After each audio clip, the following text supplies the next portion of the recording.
we'll have this recorded and we'll have this posted on the website in case you want to go back and review it later yourself, or and also for individuals who couldn't be here today, so that they have a chance to go back and review it. And so you'll have a chance to hear from people at different stages of the process. Not all of our presenters are here today, so we'll adjust as we go. But the plan is for you to hear from someone who is at the University Promotion and Tenure committee level, for you to hear from someone who's at the dean's level, for you to hear from someone who's at the department chair's level, and also for you to have an opportunity to hear from someone who's just recently gone through the process. And as we can, as a group, we'll try to answer questions, or individually try to answer questions for you. I wanted to start at the Academic Affairs website, just in case you haven't taken a look at what's there. So if you go to the website and you go to faculty resources, you'll see promotion and tenure, and I have to watch that I don't overshoot the screen. And so, of course, the timeline for what we're doing today is here, but what's more important than that is the overall timeline. So in January 18, the portfolio is due to department chairs for the department chairs to review. I would encourage you to try to beat the clock on that one. I think that that's going to be singularly the most important step in this process. And I'll try to speak to that again a little bit later, but we've got department chair representation today. And so the earlier you can get that to your chair, the better. Your chair can, if you can get that to your chair a little early, just as a quick tip, and I don't want to overstep, our speakers will go through some of this as well, but you'll have an opportunity maybe to ask some questions about how you've got it formatted and if you need to make any changes and that sort of thing. So the earlier, the better. Next stage, February 4th, the portfolio moves from the chair to a college level committee review process, and then very quickly it needs to move to the dean for the dean's recommendation.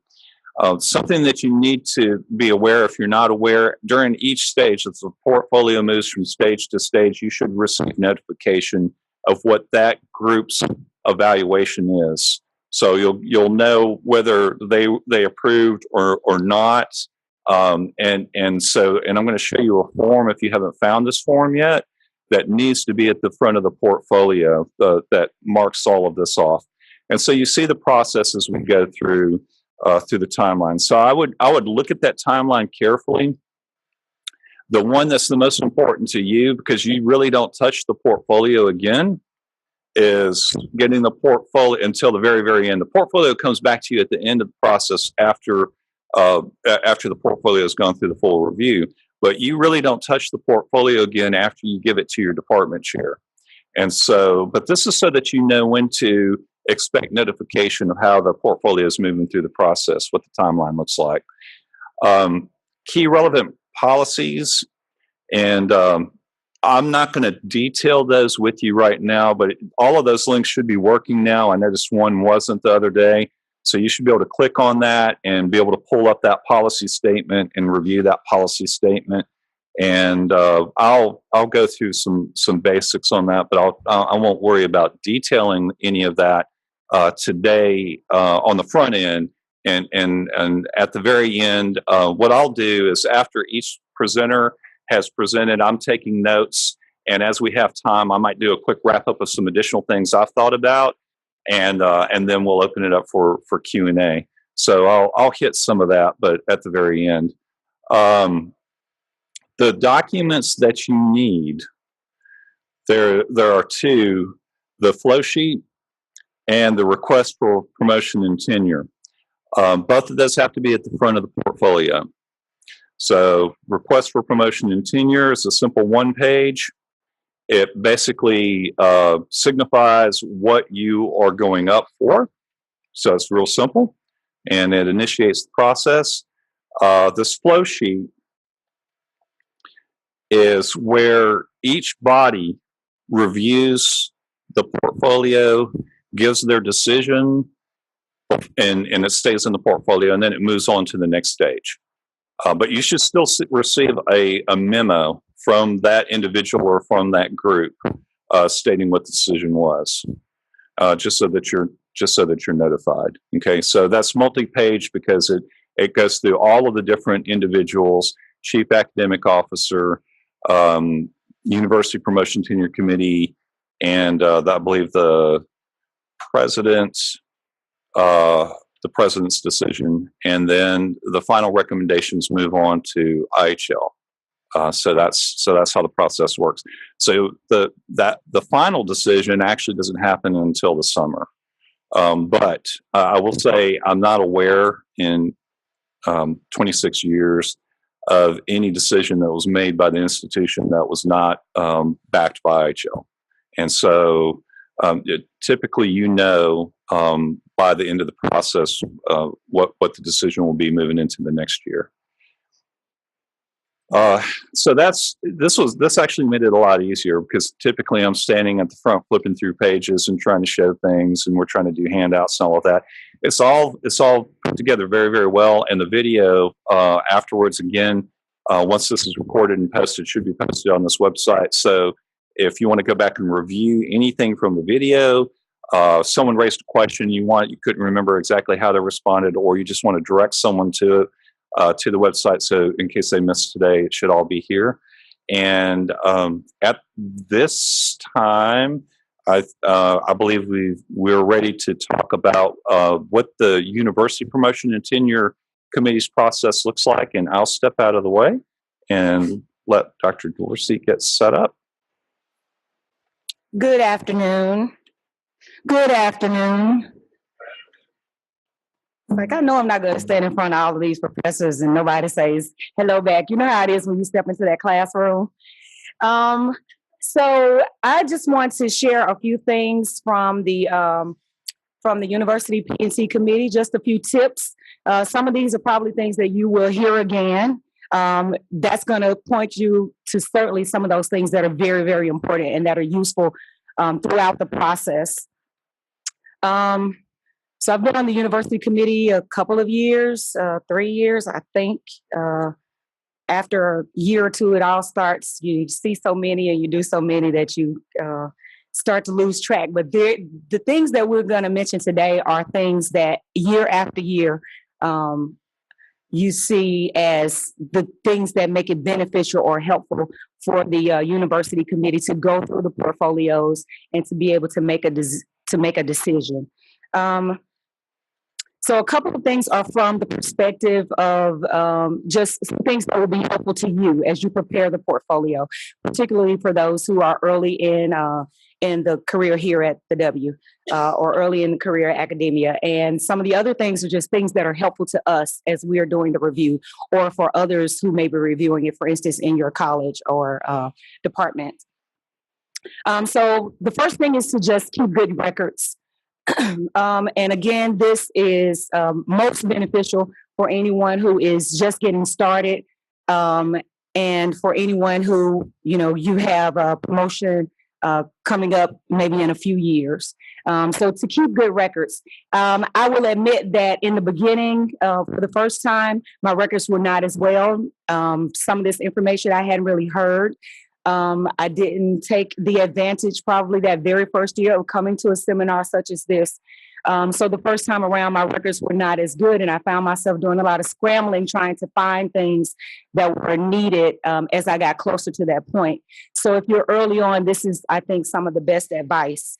I suggest that you collect and file documentation. I would suggest under the same categories that your portfolio requires.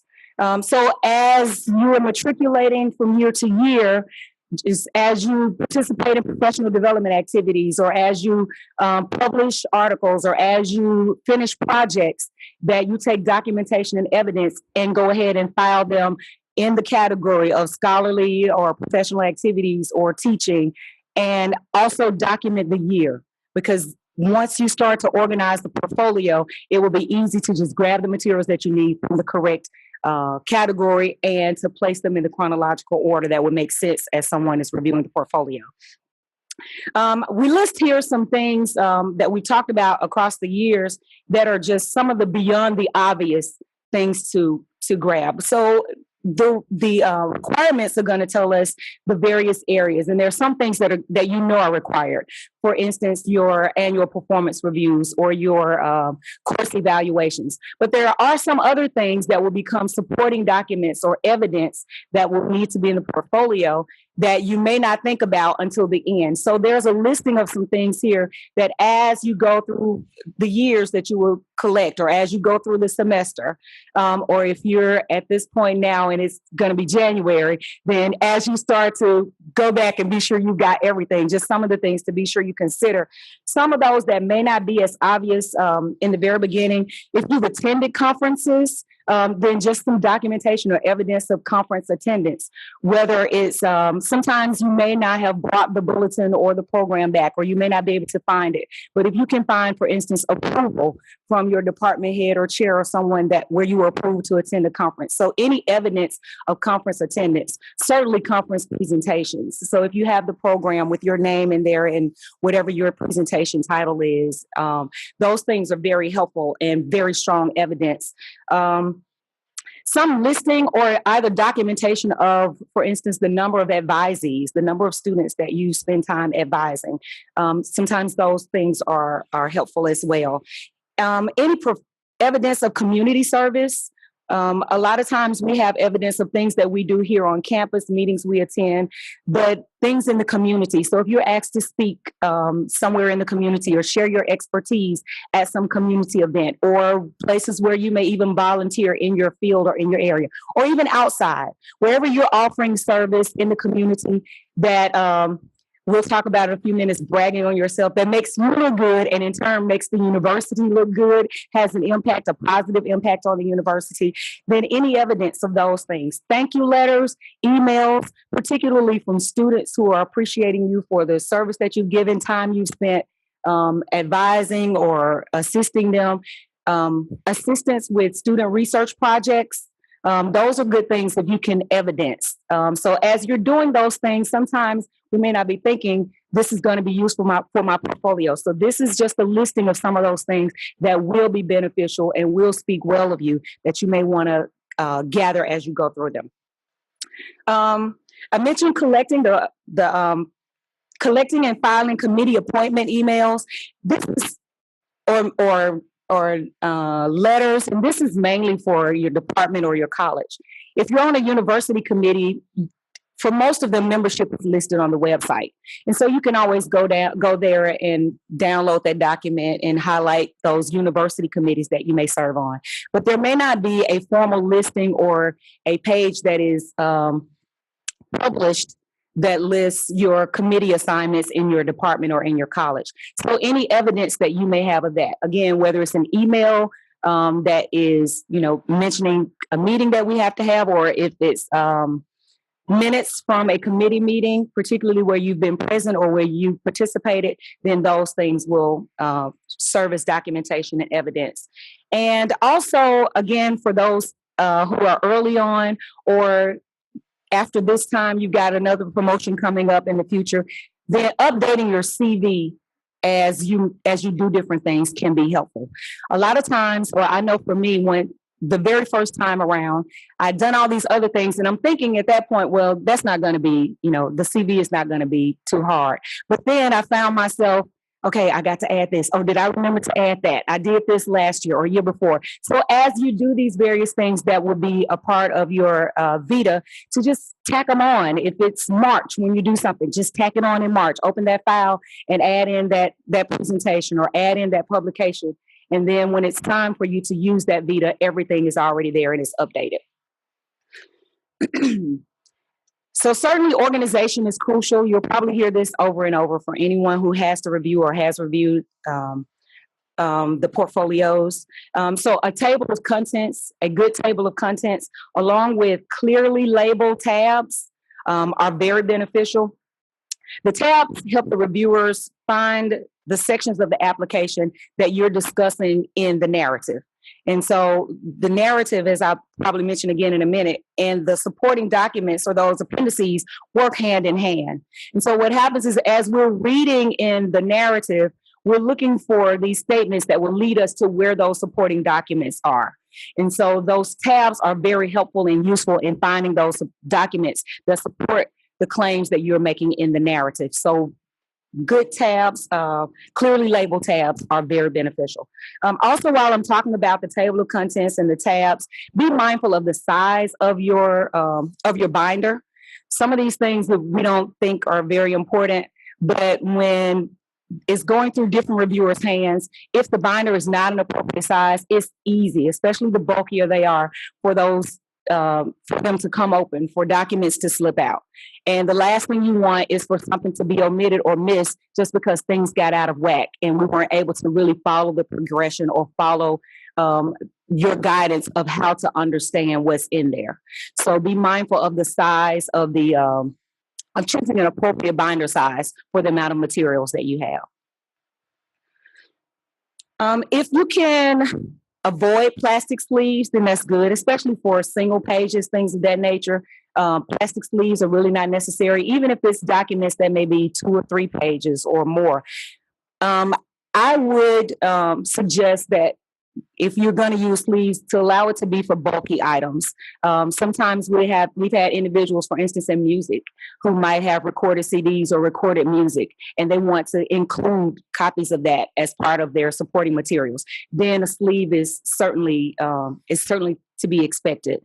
Sometimes we'll have individuals who will submit an entire paper or journal article, and in those cases, then a sleeve might be appropriate for a bulky document to be included. Also, make sure there's a method to the madness.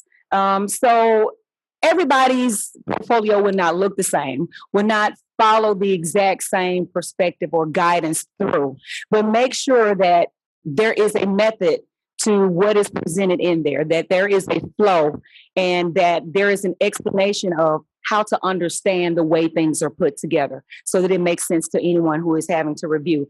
I might even suggest that, for instance, in your areas of service, that you might consider separating the materials or the information department, college, university, community, because it's easy for those things, if we just throw them all together, to really miss whether the individual has what service they might or might not have performed in those various areas. So think about the clearest way to get across the things that you have accomplished and the impact that you've made.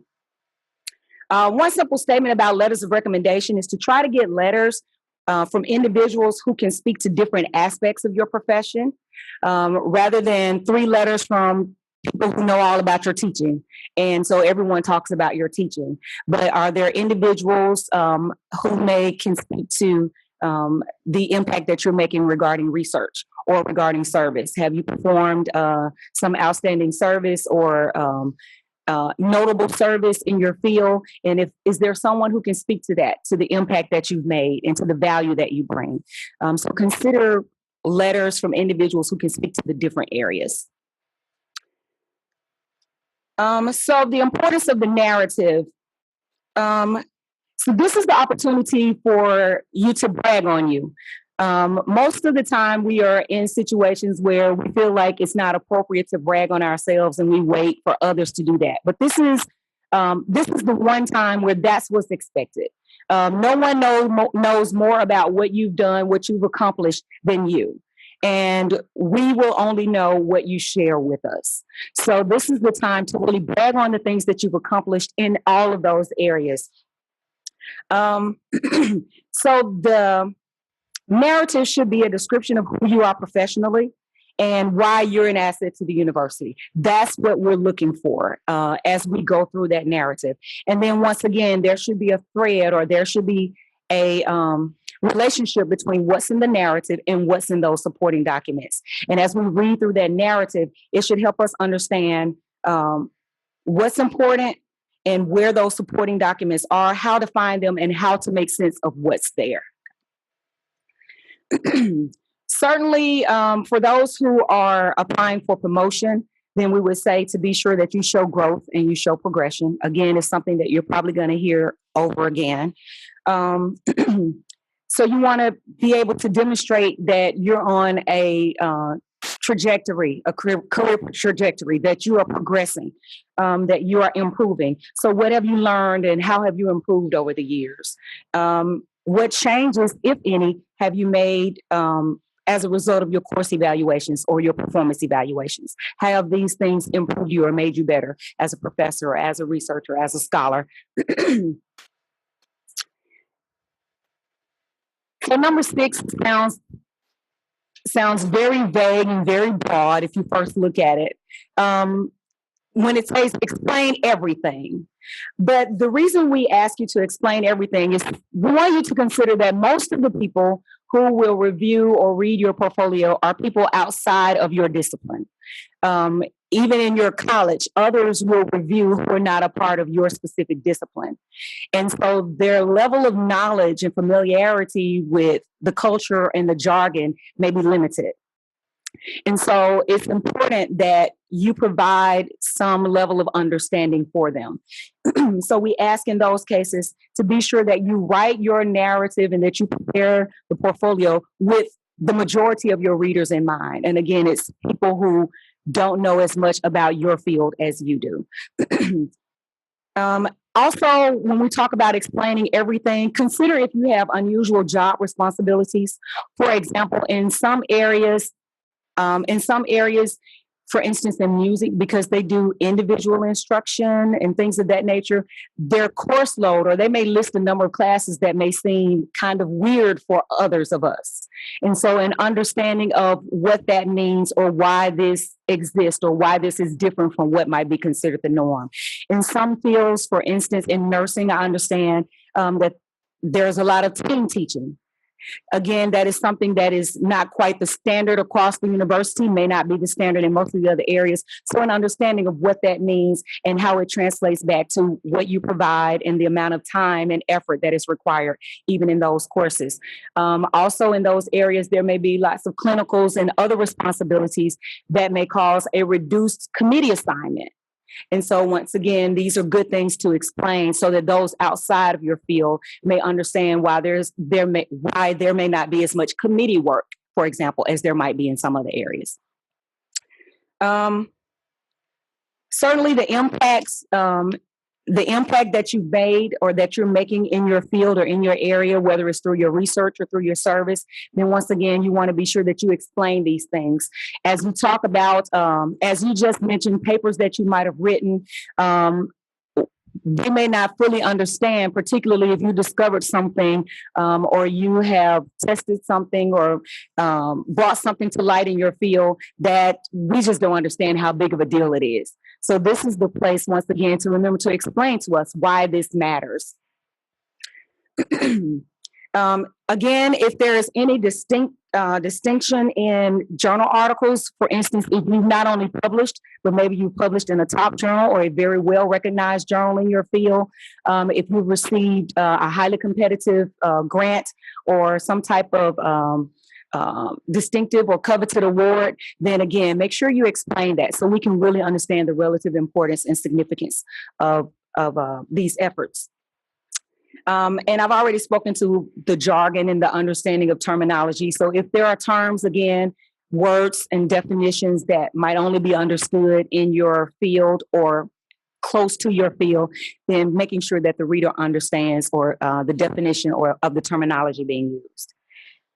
And finally, to address any gaps or missing documents. So we know that, as I mentioned earlier, there are some things that the university requires, that when you look at those things, it's you'll find words to tell you, be sure you have all of your annual performance evaluations, or make sure you've included all of your course evaluations.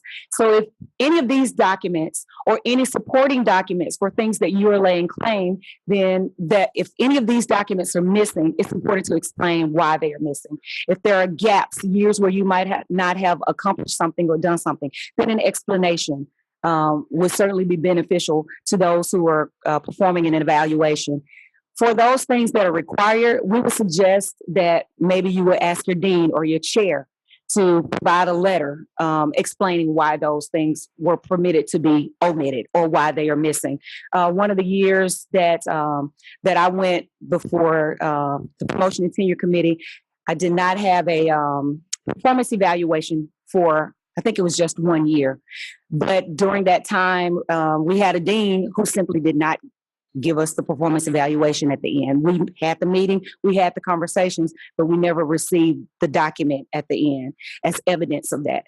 And so thankfully, I had a chair who was able to speak to that and provide a letter explaining why this particular document was not only omitted, but is considered acceptable that it was omitted.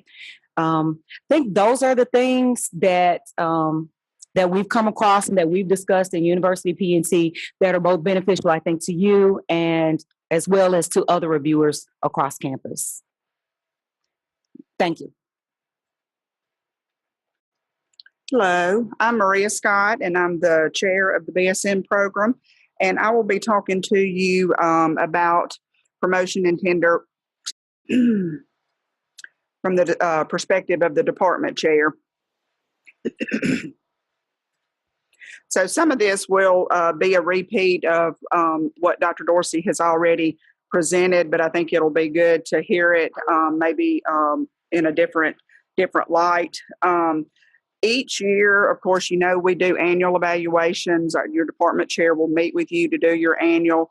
You know, at that time, that's really when we're looking at those three main areas that you will be doing and promoting and showing how you're meeting those areas for your promotion.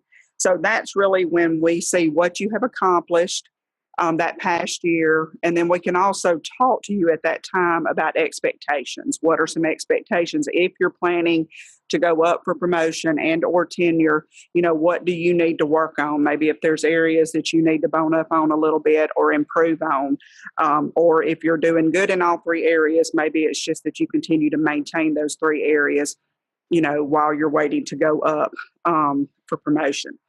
And then also, like Dr. Dorsey said, I do think it's important to say, you know, that each academic portfolio is not going to fit necessarily a predefined mold, you know, because a lot of it is going to be based on your academic area. So that's really when that narrative that you will write up for each area is really, that's when it becomes real important because the person reviewing it, you know, for me, I'm nursing. So if I look at a portfolio that someone from nursing has done, I'm going to know the lingo and I'm going to know the language.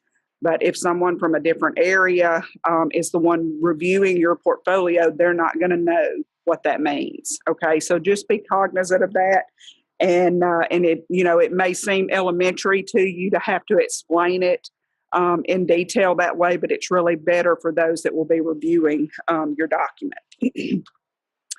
I do want to mention, and Dr. Hatton had already talked about this, and he actually showed you the website, but you do have resources that are available to you as faculty that you can go in and look at. So if you have not been to the website and looked at these as you prepare to get ready to start getting your stuff together for promotion and or tenure, I would encourage you to go in and for sure read all three policies because just as a review for myself, just for today, I went back and reviewed them. So as department chair, when a portfolio is turned into me, that's really my responsibility is I need to make sure that we are meeting those policies. Does this portfolio have what it needs to have in order to meet approval to go forward? Otherwise, you know, I'm not doing you a disservice as a chair if I send it on and it's incomplete and we have not utilized our policy and met our policy. Okay, so I do encourage you to look at that. 1302 is just that standard policy related to your initial appointment. 1303 is for those that are going up for promotion. 1304 is for those that are going up for tenure. So I do encourage you to go in and look at those. Also, as Dr. Hatton showed you earlier, the promotion and tenure documents, those first two documents are listed there on the website your flow sheet, which is required at the beginning of your portfolio, and also that request for promotion and or tenure form is also required. So be sure and print those off. Those will be placed at the front of your portfolio. Okay. I did want to just point out, as a department chair, my responsibility is making sure that really that you meet the minimum requirements before we go through and look, at your teaching and your service and your scholarship. Do you meet the minimum requirements? And those are actually listed in your policy statement 1303. So I just listed those there for you. Instructor, that initial instructor position, master's degree, potential for teaching. Assistant professor, 30 hours postgraduate work or credit, and they have to have the evidence to show or to meet those 3 areas. Associate, have to have a terminal degree, minimum of 5 years teaching experience, and then also the evidence to support all 3 areas.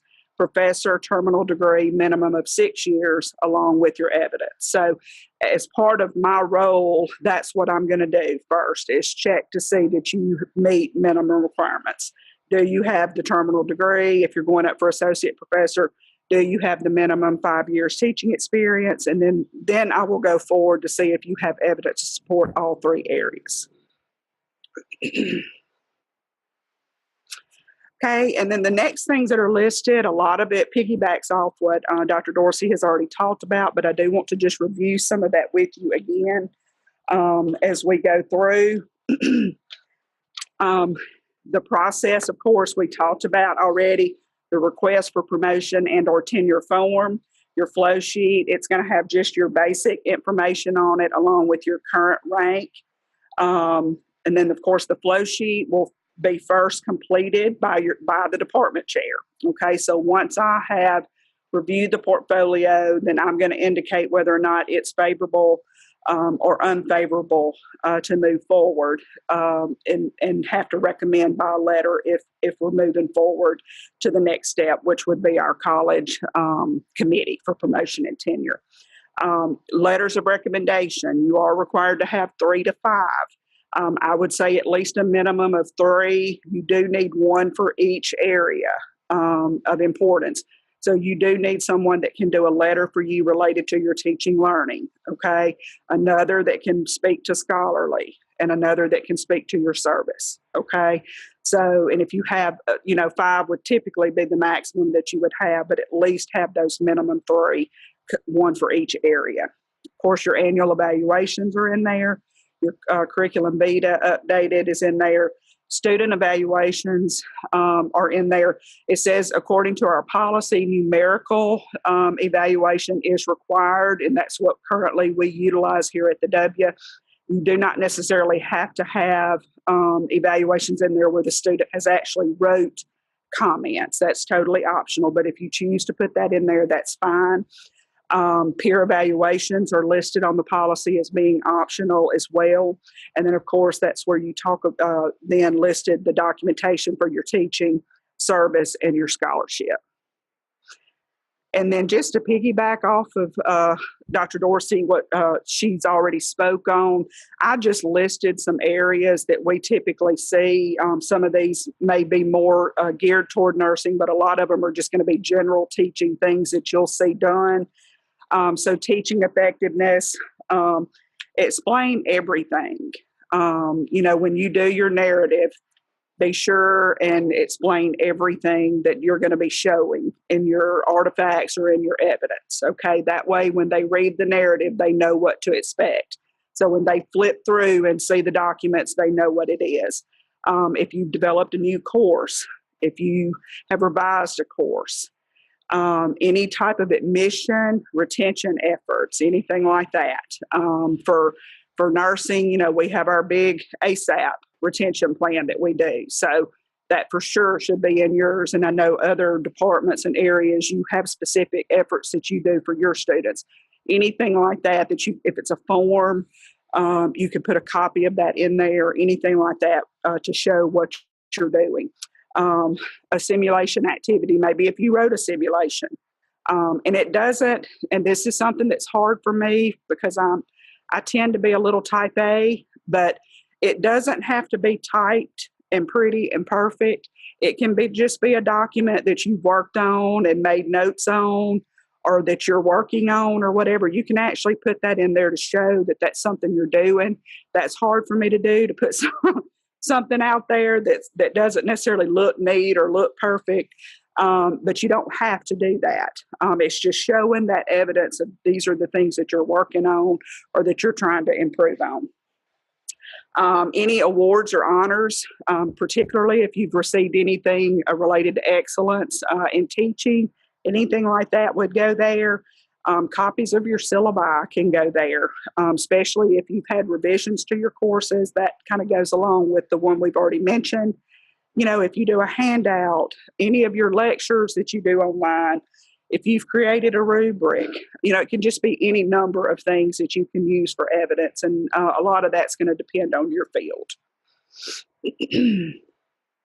Scholarly and professional activities, evidence, course research, and that may look a little different depending on your department, okay? Writing, if you've done any type of scholarly writing, any performance or performing other creative works that are done, if you've been published, any kind of publication, if you've presented papers, if you've presented orally at a conference, if you've presented posters, any of that would count. Professional and scholarly services, involvement in professional organizations. So if you are members, if you serve as officers, if you do anything for those organizations, this is where you would want to put that information. And then grant activity also is listed. Also, another thing that's not on this list, but if you serve as a mentor, and I know we have an established mentoring program in nursing, so if you serve as a faculty mentor for new faculty, anything like that would be considered in this area. So that's something else to think about as well. And then the last category is service to the university and the community. Of course, this is where you're going to list your committee work, whether it's on the department level, college level, university level, any type of administrative duties you might have, involvement with student activities, anything on campus, basically campus life, just think campus life, and then community service. So just to kind of close out my area, the biggest thing for me for department chair is it's really probably going to be the ongoing yearly, annual evaluations, and then just meeting with faculty throughout the year that are either considering going up for promotion or that know that maybe they're going up the next year. But really looking at what they have accomplished, what they need to maybe like I said, bone up on or improve on, expound on, whatever, to improve certain areas so that we make sure that we're covering everything. Once it comes to me and I check everything and I make sure that we're following the policy, then hopefully it'll be a favorable outcome and we can send that forward.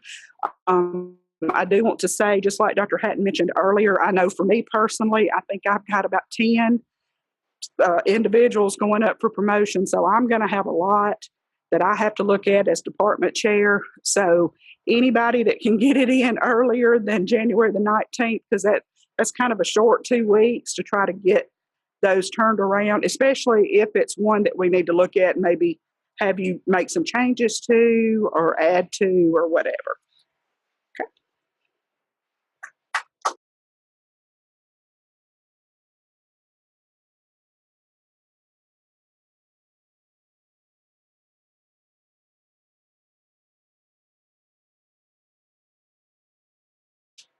Hi, I'm Carmen Osborne. I'm a newly promoted professor of music, and so I'm going to talk to you about the faculty's perspective. So my best advice, really, after going through this last year, is just to be prepared. Keep all of your documents. Be an organized pack rat. Keep everything that you might even think would apply years down the road, especially if you're at the beginning of this process. Keep emails. Keep anything that comes across your desk. Letters of requests for you to participate in committees and different things. Either organize them in a file folder, a paper file folder, which works for me, or a digital folder. Do what works for you. organize it in a way that makes sense to you so that you can then go back and find all of your documents later on. Of course, I'm going to repeat a lot of what's already been said. So save those student evaluations. We get them through Canvas now, but there was a time when we were going back and forth or back from Blackboard to Canvas, and we had to save them or they would be lost. So make sure that if you have things that need to be saved from previous ways of student evaluations, that you have those and find those. And if not, if you haven't saved them from that transition, talk to your department chair, because they are also copied, I believe, on all of those student evaluations. So maybe they have it in a hard copy or saved somewhere. And that saved me, actually, my first round through promotion and tenure. I was new to academia and had come to the W from a clinical position as a music therapist. So I really was not familiar with the tenure and promotion process. And so I was a little late getting to some of the workshops. So I hadn't saved a lot of information from those first couple of years of teaching. When it came time to put my first portfolio together, I didn't have a lot of those student evaluations because I didn't realize how important they were. So I went to my department chair at the time, and he was able to come up with a few of them. Also, be aware that courses that don't meet a minimum requirement of students don't get evaluated. And I had to explain that in my portfolio because a lot of my classes have less than 5 students in them. And I think now the cutoff is 3, but I'm not really sure about that. But anyway, a lot of my classes weren't evaluated. So in my narrative, I had to explain why that documentation wasn't there and why in some semesters, none of my classes were evaluated by students. So as long as you explain those kinds of things, that's good. Also, in your student evaluations, in your narrative, refer to them. Talk about, how you have made changes in your coursework, in your syllabi, in your handouts and things for your classes, based on students' comments. We all know that sometimes students make comments that are unreasonable or suggestions, but often, we really can learn from them. So if you have made changes based on what students have suggested or complained about, then talk about that in your narrative and explain how that has helped you grow as a professor. I also mentioned, saving some student documents, artwork, papers, anything that demonstrates some of their outstanding work that you have coached, maybe even examples of a rough draft that you've made comments on, and then the final version of a paper or a presentation that they've done to show that your instruction has helped them grow. Be bold. Again, don't be afraid to brag on yourself. This is the time not to be shy and not to be unaware of even your own achievements. Put them out there. Talk about everything that you have achieved. Again, ask for letters of reference that apply to specific parts or specific areas of your work. Don't forget, though, that you shouldn't ask for your letters of reference to come from your department chair or the dean, because they're going to be seeing your portfolio and writing a letter already. So the 3 to 5 letters need to come from other people, faculty members in your department, outside your department, other people, even in the community and other areas of even colleagues from other universities who may be able to speak about your work. Also, in the narrative, I have found it's really important to write about your passion, whether your passion is for research that involves students, or your own research, or teaching, or student projects that you get the students involved in.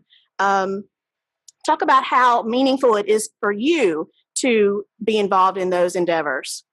And also, again, describe ways that you've grown as an educator over your time period at MUW.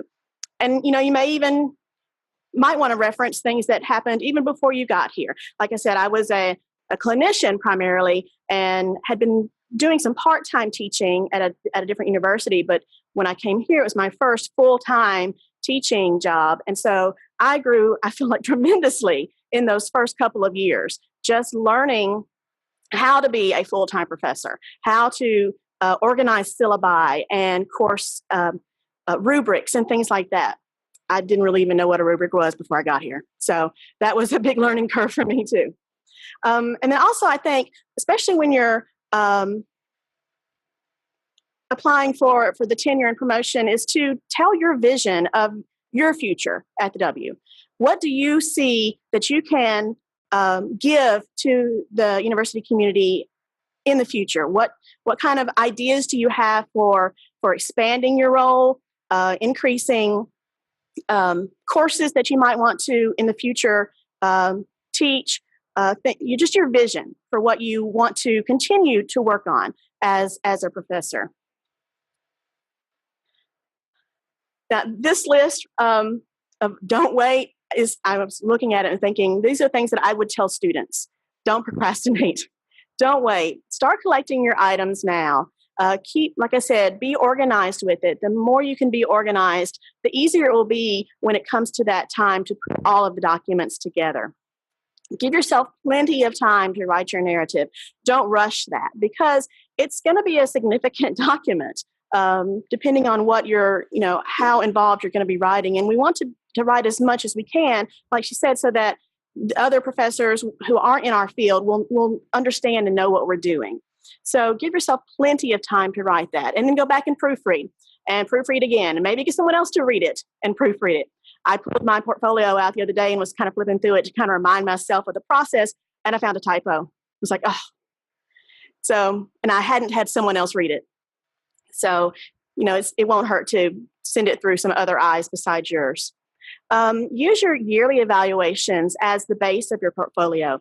In my first round from promotion and tenure, my department chair at the time did very informal evaluations, and didn't really require that we submit information to him about what we had done over the course of the year. It was just an informal meeting. In the second round, our department chair requires almost a portfolio to be submitted every year for our department chair evaluations, which I find has been very helpful in this last round of promotion portfolio. So I just took those documents, kind of transferred them over, cut and pasted as I need to, added things in, and it was a much easier process than having to kind of start from scratch. And I don't know how other departments do that, but those were my two opposite experiences of department chair evaluations. Set deadlines for yourself. You know your best way of being organized. I work very well with deadlines, and I have to put them on my calendar ahead of time, a week ahead of time of when it's due, so that I keep myself organized. I don't do well with saying, oh, I'm going to do this next week, or I'm going to do it by the end of the month. I have to really put things on my calendar and stick to them. So if that's the way that you work, do that. Keep yourself and give yourself deadlines. Don't wait till December after classes are over to try to put your portfolio together when it's going to be due the 1st of January, because you will be scrambling and nervous and you won't be able to enjoy your holiday. So start now. If you're applying for January, start now if you haven't already. And then, like I said, begin putting it together, and I mean by compiling all the documents and putting it in the binders at least a month ahead of time before the due date, so that you can go back and revise it as you need to. Make sure that you have multiple opportunities to include everything that you want to include.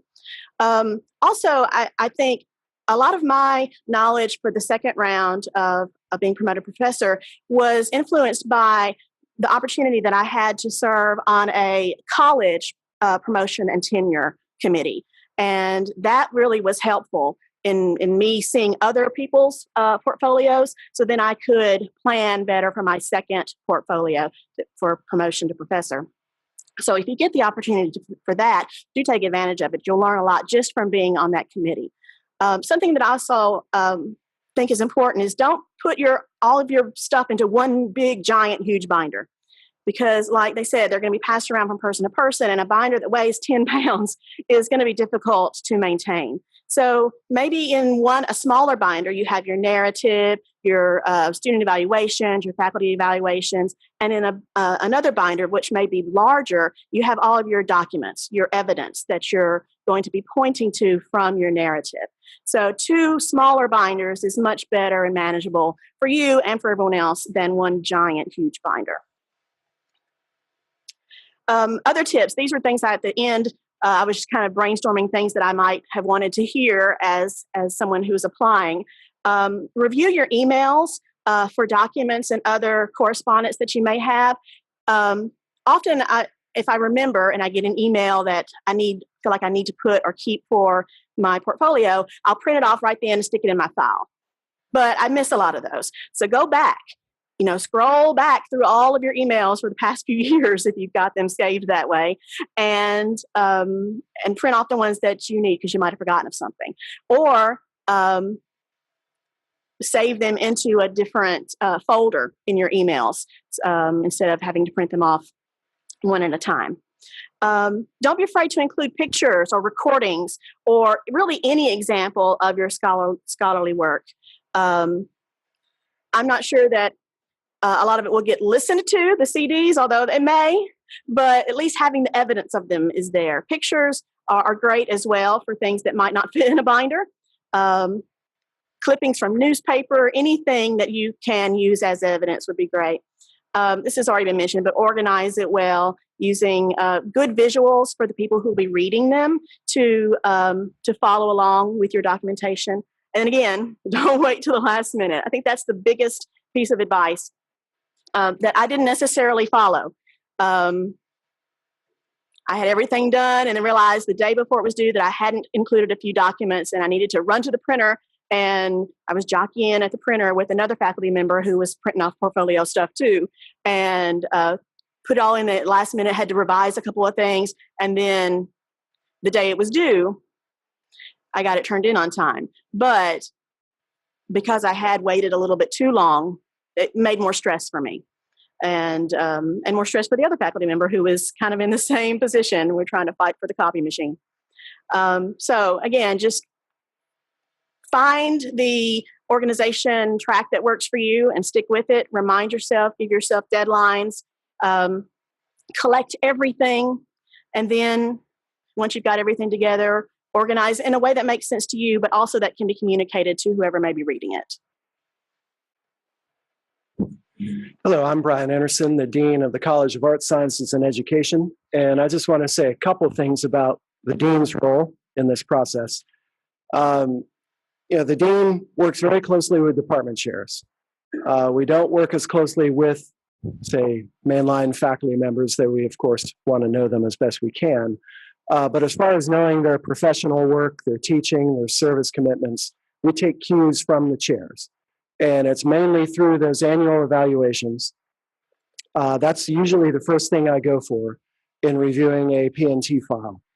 But I'm also looking for certain cues that make me then go to other materials in the binders, because a well-written annual evaluation response to the faculty member will indicate why that person has strengths or what are the particular things they need improvement on in the areas of interest. And I can follow along to see if there's evolution over the years, to see if the faculty member has addressed it, largely by looking to see how the chair has responded to the encouragement or the recommendation to make changes. Looking for the things that the other presenters have said, a reflective teaching method, a sense of direction as a professional and a desire to grow as a professional, but also contributing to the life of the campus, the sort of not very exciting committee work, but nevertheless the opportunities also to represent the W off campus or otherwise promote the university as best you can. But I'm doing this mainly through those annual evaluations. Now, there are some chairs who will write very brief ones. And you might say, or a professor might say, wow, I handed in a nice narrative for the, say, 2018 year, talking about some reflective method and changes I've made as a teacher, and I get 2 sentences back. Say, great job. I really like what you did with X. And like, I had 8 paragraphs on this, or, you know what I mean? And I'm going to look at that as, well, that's a problem with the chair rather than the faculty member. But you should be aware of that if that's you. If your chair is giving you sort of 2-sentence responses, or in some cases, no annual evaluation at all, that does happen. As was said before, you have to account for that. You have to get some documentation to say this is why this didn't happen. But in your narrative, in your P&T binder, you need to sort of make up for that. Now, you don't need to tattle on your chair, but you need to sort of indicate that you're aware of this, that you didn't get the full kind of guidance or encouragement or analysis of your work that you should have. But that is very much an exception. The vast majority of chairs on this campus do a very good job of really getting into your work and trying to understand you, because really you all know by now that resources are limited on this campus, and the best thing we can do is have faculty members who are encouraged and energized to make the most of what we have. And that's a real strength. But in those cases where there are gaps, I highly recommend that you try to fill it. Now, here's another, hate to just be talking about bad things in this relationship with the chair, but another thing that I'm looking for is the possibility that there may not be a good relationship between faculty member and chair. And if there's critique or something that sort of builds up and a resistance from the faculty member, no, you don't understand, I need to do it this way, and the chair says, no, you need to do it this other way, and there's some sort of impasse that can happen. And I'm not here to cast blame on anybody, but I want to see it addressed, preferably year to year. If there's something that really is an impasse between faculty member and a chair, and it shows up in the annual evaluation, especially if it influences whether or not you get a good versus what's just below good, like satisfactory or something like that. And a faculty member says, no, that is unfair. You're allowed to write a response to that, to have included in your annual evaluation materials.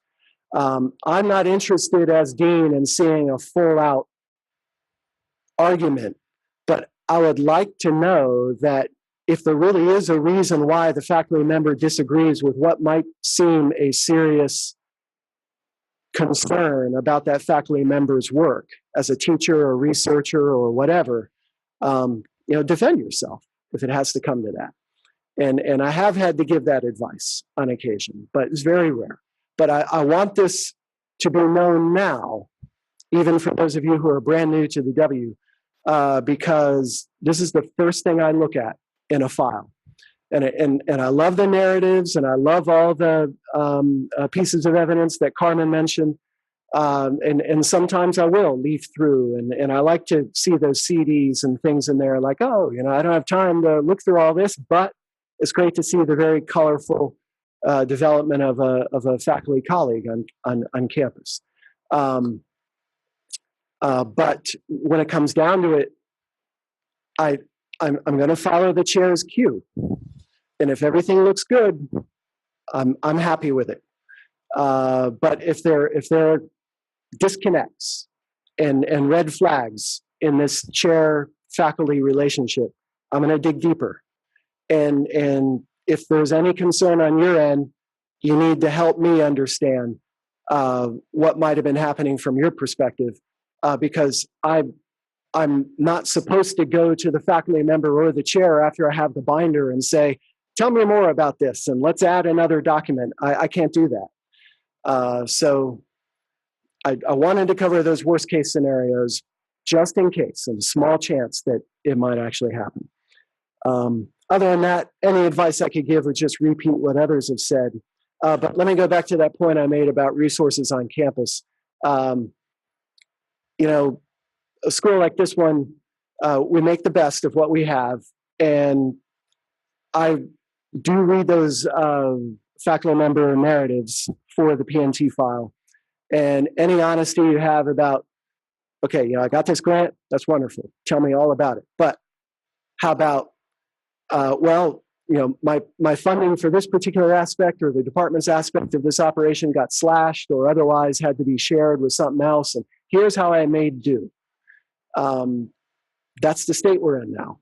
And so anything, if it comes to showing how you made the best out of a difficult situation, it'll be greatly appreciated, rather than just saying, well, I didn't get exactly what I wanted, so I didn't do anything. That's not as helpful. So I think that's all I really had to offer. Yeah. Okay. So I've made a few notes, and I always do at these. And one of the things that you got from this, I hope, was a lot of redundancy, and that's what you got. And actually, I always want that to happen. And the reason why is you need to know that this portfolio review process is not a moving target. That everybody's reviewing your portfolio the same way. And you should expect a good and fair review process all the way through. Really, everyone should be looking at the same thing, but what you're getting is the perspective of people from different areas of campus looking at it, and that's absolutely critical.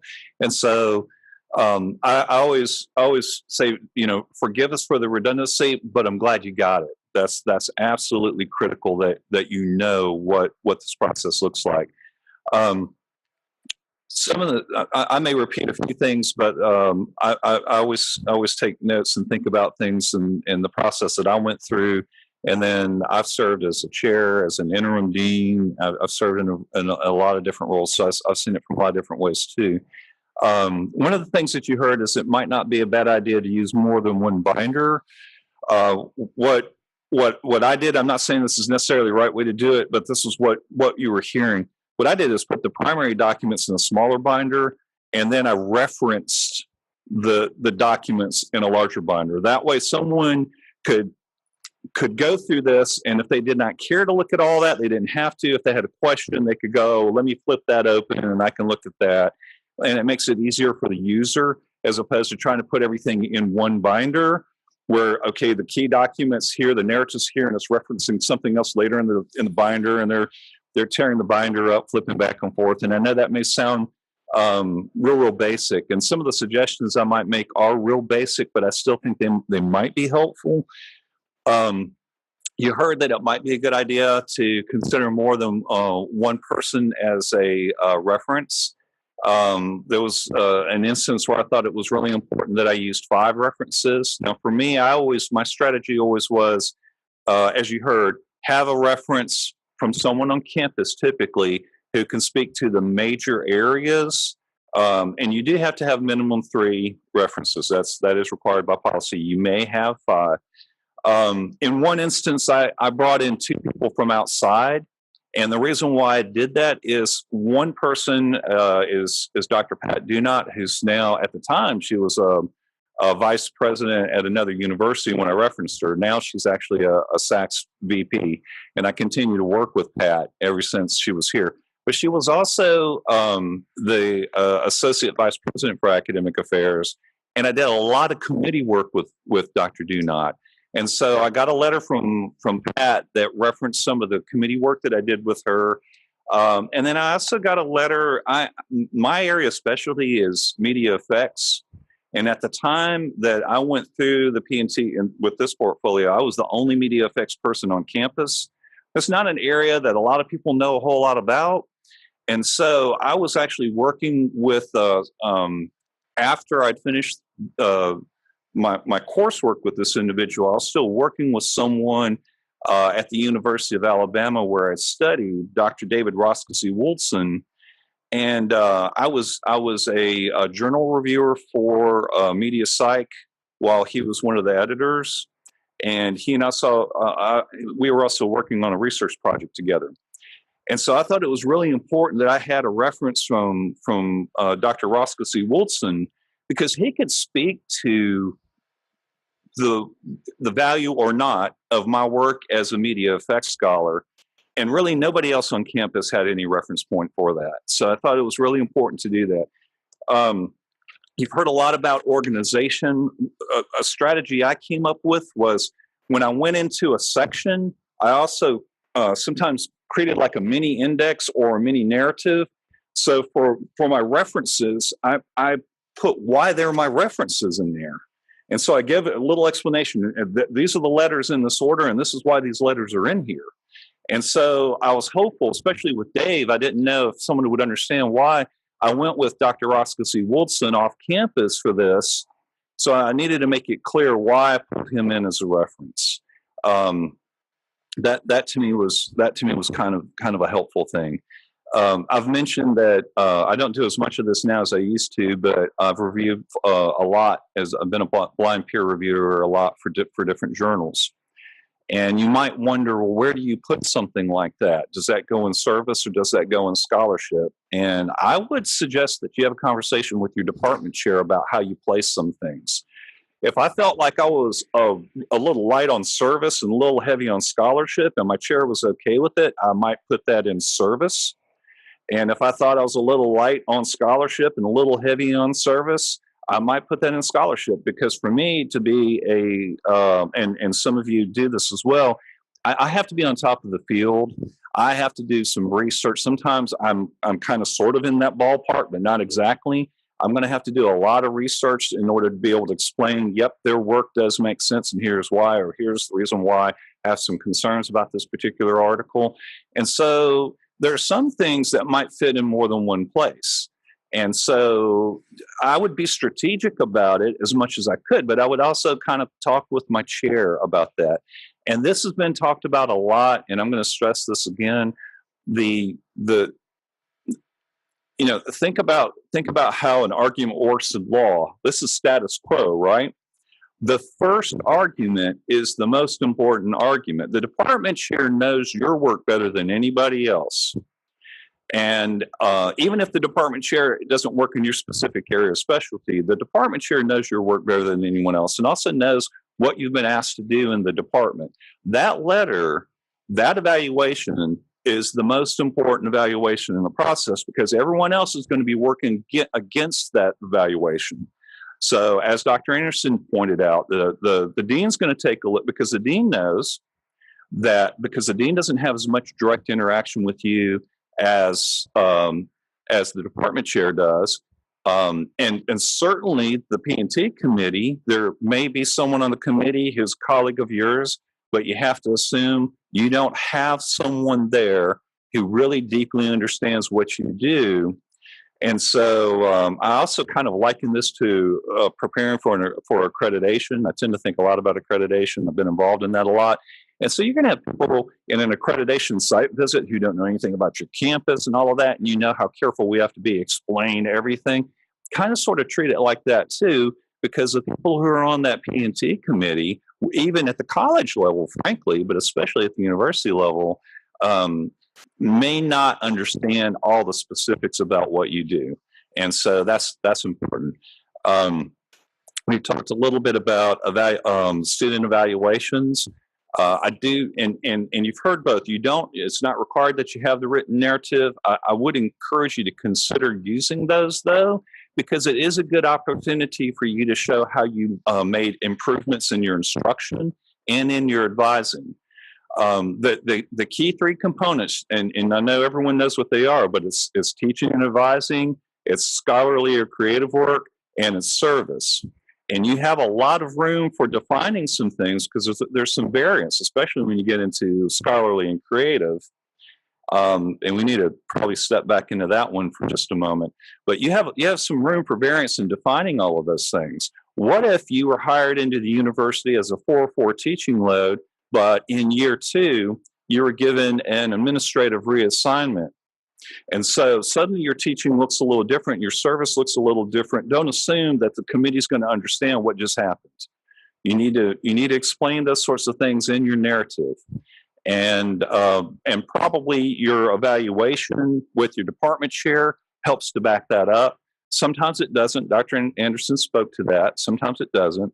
Sometimes it's not as explanatory. Sometimes what your goals for this next year were not clearly laid out, as well as you might like for an external reviewer to have a look and see how that, oh, my work just changed. I was just given a release from service because I'm going back to finish up this semester my doctoral work. And so I'm going to look heavy on scholarship, and my service just dropped off the radar. That was actually planned. It was discussed with the chair. It was a goal for me to do this, to finish this up. So, think about those kind of nuances that for you, and this was mentioned too, being careful that you explain everything. I know what NCA is. Probably nobody else in the room does. That's the National Communication Association. I live and breathe and talk that every day. Nobody else does. And so acronyms and those kinds of things, all of those little kinds of things, and you had it mentioned that might be a good idea to have another set of eyes look at your portfolio. I might even encourage that it be someone either completely outside your discipline or maybe even someone completely off this campus who doesn't even understand academia. And if they can follow through your explanation of what was going on there, then surely your colleagues on campus should be able to do that. On scholarly work, you might want to not assume that the reader knows what you do and why that has value in your discipline. You probably want to explain that to them. Maybe for in your discipline, there's an expectation that it's publish and perish kind of thing. And even though we're not a publish or perish institution, that you work toward that kind of thing. And that's the real key goal. But that's not going to be the same thing for every discipline. And in the scholarly creative area is the one area where you can see tremendous variance. And even within a department, you might have subdisciplines that have very different kinds of expectations. So those are just some of the things that I took more notes than that, but those are some of the things that kind of stood out to me to just reinforce things that were said, and also to maybe add a little bit here and there as we go. And I think at this point, what we would like to do is open it up for the next 15 minutes.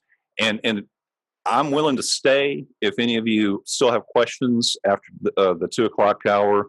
But certainly we're clearly blocked until 2. If you have a question, what we're going to do is we're going to repeat it so that it's picked up for the recording.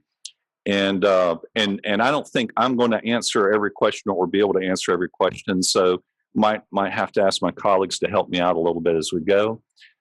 So do we have any questions at this point about the process, or really, I mean, we can get as specific as you want and we can try to answer it for you.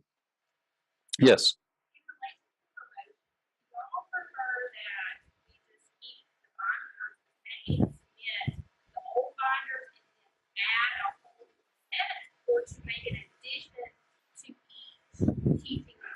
So the question is for the process for promotion, do you continue to build on one binder from the previous promotion cycle, or do you just do you start new with a new binder?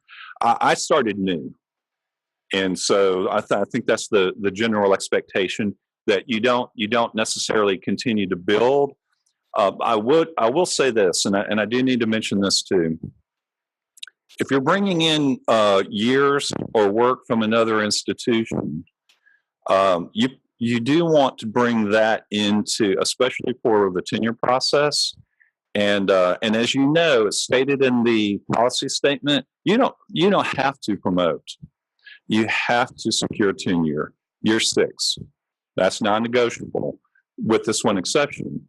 If you did negotiate, and that can happen on your initial contract as you're initially hired in, a couple of years toward tenure and or promotion, you could negotiate a promotion. That's fine. But I want to state something, and I want everyone to be really careful about this, because I've actually advised someone not to do this.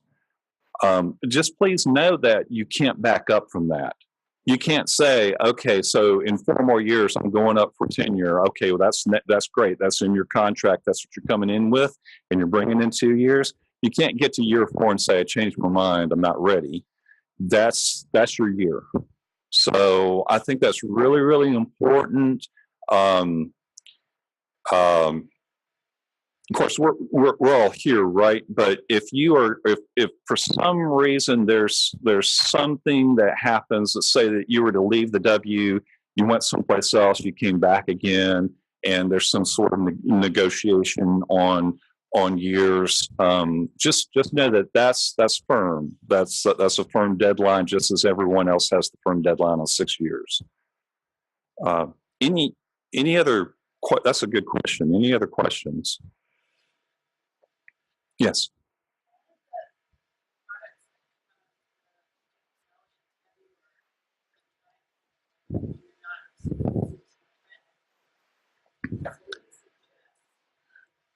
Okay, and so the question is, if you've got something that that's electronic based and it's not easy to print out and put in a binder, and some of the things that I've seen, and I'm going to get my colleagues to help me with this, and so my background is actually communication, and I know we've talked about art and music and some different things, and so sometimes stuff just doesn't fit into a binder. And one of the things that we're encouraging students to do is to create electronic portfolios. And so you might have a portfolio. What I've encouraged a communication faculty member to do one time that had a lot of video work was to have that uploaded into a resource, something like YouTube or something along those lines, that they could have the links referenced in to the online work. And so they basically had a combination print and electronic portfolio for the evidence, for the purpose of the evidence. Do we have anything else? Any other suggestions? I would even think it would be okay if those files insert that in a sleeve with an explanation of what the files are, what you expect. So it could also be burned to like a USB or a disk or something like that, especially if it's got an active link. And so then you could drop that in and you can click that and pull that up. Okay. And you see that sometimes with accreditation documents too.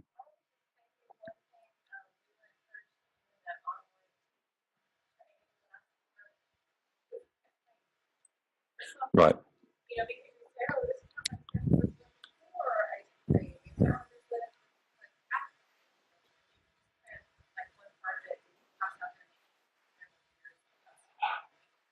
That's a good suggestion. So the suggestion is print screen. If it's something fairly simple, print screen's good.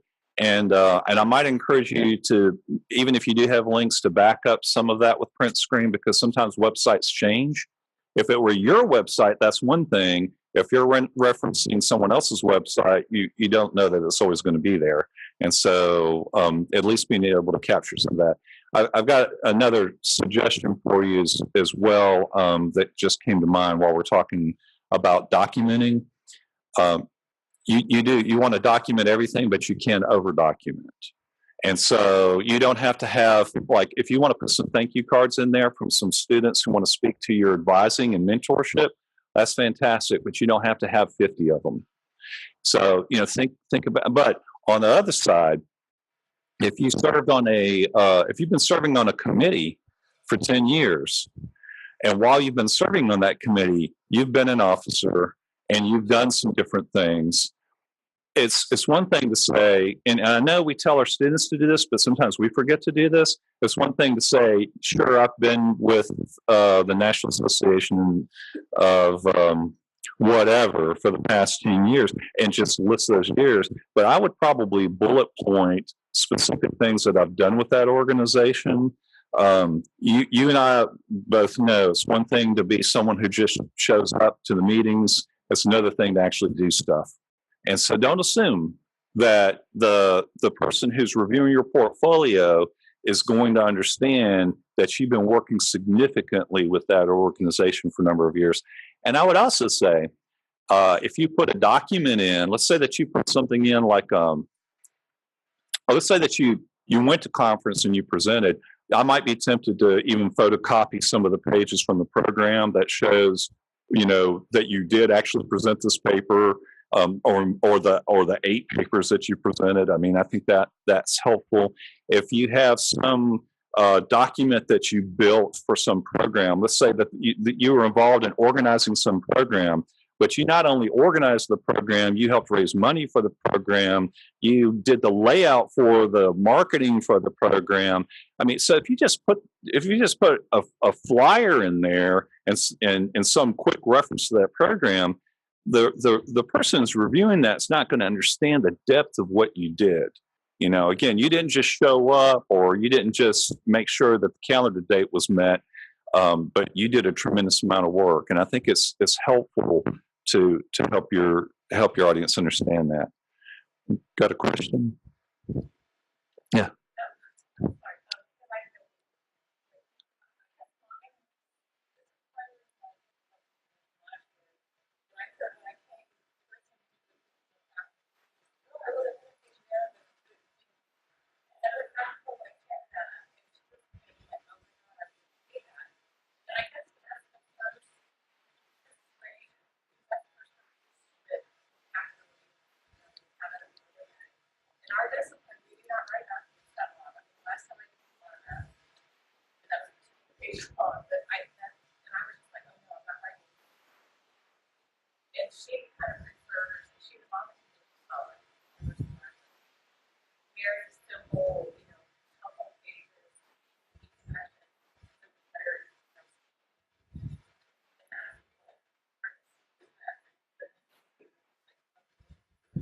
So the comment was about the length of the narrative and what's appropriate for the length of the narrative, and I think that really kind of is a discipline sort of thing. Although I would try to be concise. The narrative for me is pretty short, but the narrative also cross references for me. So I mean, a little type A too. I mean, I know we've talked about this. But for me, the sections, there, you know, I have a section tab for teaching and for advising. I have a section tab for scholarship. I have a section tab for service. I have a section tab for my student evaluations. I decided to put student evaluations in here. And so the narrative is pretty concise. And the letters of recommendation and the key flow documents and all that, those are in here. If someone wants to go from the narrative and take a look at the big, long, detailed story behind that, that's fine. They can do that. That's in here. And in some cases, as I mentioned, I like to use the divider pages between sections to kind of like have a little mini narrative as well, or a little mini narrative kind of table of contents or whatever to help someone understand. You know, because like in doing curriculum development and making changes in courses, I'm going to have examples of syllabi in there. In some cases, I'll have examples of syllabi that I changed. Well, I don't want to just have, you know, two copies of syllabi for the same course and just assume the reader's going to understand why there are two versions in there. You know, so I probably want to detail somewhere, these were the significant changes that I made in the course, and it's represented in looking at the first syllabus and then looking at the second. You know, the thing about student evaluations, and I think it's important to show how you respond to students and how you improve your courses. I've taught a media history course before, and it's a lot of information. And so I had a complaint that I had too many tests in the student evaluation. So my response was to have fewer tests, but I had more content. Then I had a complaint by the next class, too few tests, too much content. And but I showed how I tried to address the students' needs. And, you know, at the end of the day, it is what it is, because history is a lot. And so, you know, but I still think it's important that we show that we're being responsive to students, and that we show when we're making changes from one thing to another, that we're making that clear for the reader. Don't just assume, throw a bunch of stuff in and assume they're going to get it. This last year, how many portfolios were reviewed at the University? 23? 18? Okay, 18. I know it's been as many as 23 or more in a year. You have a university level committee that has to, those portfolios cannot leave the academic affairs office. They have to go there to look at those portfolios. They have to block out time between their classes to go look at those portfolios. So think about the amount of work that goes into that. So they're trying to spend as much time with everybody's portfolio as they can, but time's limited, and they can only do that when the academic affairs office is open and yada, yada, yada. They're not taking the portfolio home to look at it at night. They cannot leave the academic affairs office. So I do think brevity is important, but I do think being able to put in good markers to help navigate the attention of the person reviewing the portfolio is critical. And the more you do of that, the more helpful it is for everyone.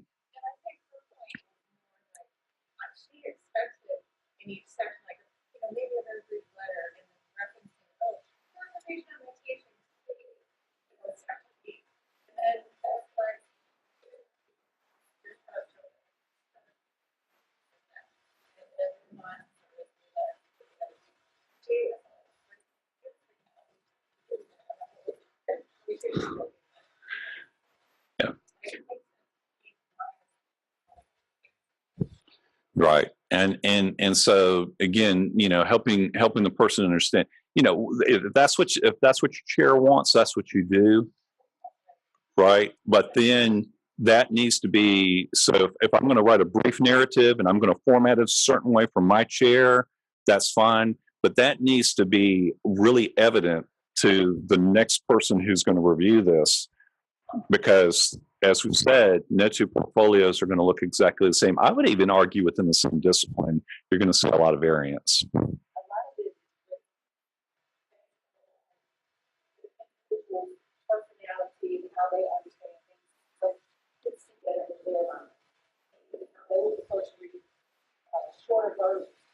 Several shorter versions rather than a longer version.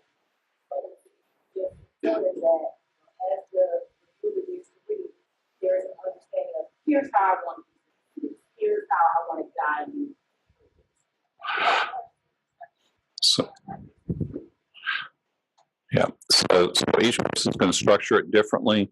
And you know, one more thing that I would say, this may feel a little late for most people, but I would find the simplest way to organize your materials. And for me, that was to have a folder. Every year I had a folder filed to the front.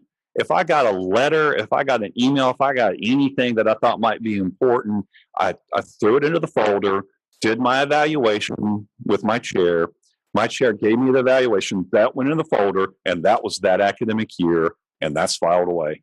And so the way I organized my portfolio was by the three key areas, but within those three key areas, I organized them chronologically so that the reader could see progression.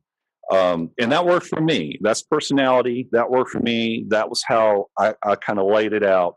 But we're going to see a lot of variance, but whatever structure you use, what I would suggest to you is whatever pattern or structure you use that's laid out initially, follow it all the way through. Please don't bounce around and kind of do a different thing every year or whatever, because then your reader doesn't know what to expect when they go from one section to another. Do we have any other questions? We're right at 2:00. And so I would offer that if you have a question for me, you can email me. Would we be okay as a group? If you have questions for us, just email us, and we'll go from there. But remember, your chair sets the tone and theme, so that's the most important person to ask questions of.